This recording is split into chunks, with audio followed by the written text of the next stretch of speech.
RCF.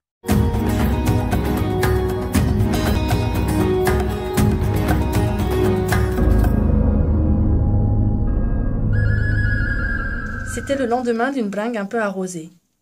Tu t'es retrouvé amorphe sur le canapé, la tête dans le sac.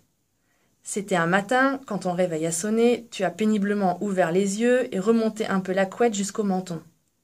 Ou alors c'était au bureau, tu tapotais vainement sur ton téléphone dans l'attente d'une vague notification Facebook, d'un email, bref, n'importe quoi qui pourrait te détourner d'un travail pénible. Peut-être aussi un soir en allumant la télé et en tombant sur la énième interview d'un politique racontant ce à quoi il ne croit pas lui-même.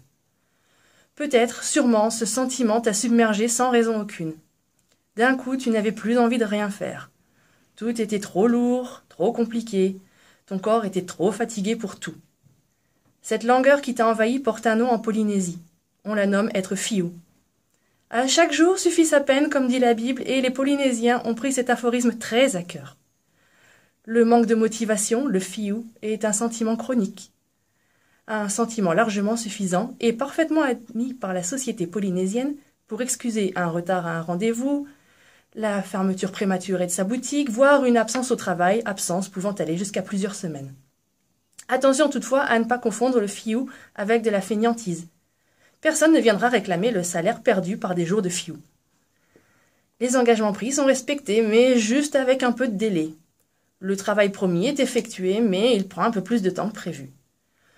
Oh, et puis après tout, quand on n'est pas motivé, quand on se traîne comme une loque, le travail est-il vraiment de qualité? Oh non. Alors autant remettre à plus tard et faire à son rythme.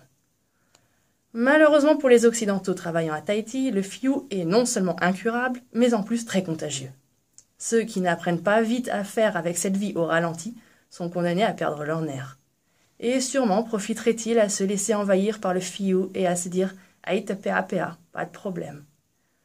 Bon, tu m'excuseras, mais je suis trop fiou pour une conclusion à cette chronique. On le termine là-dessus.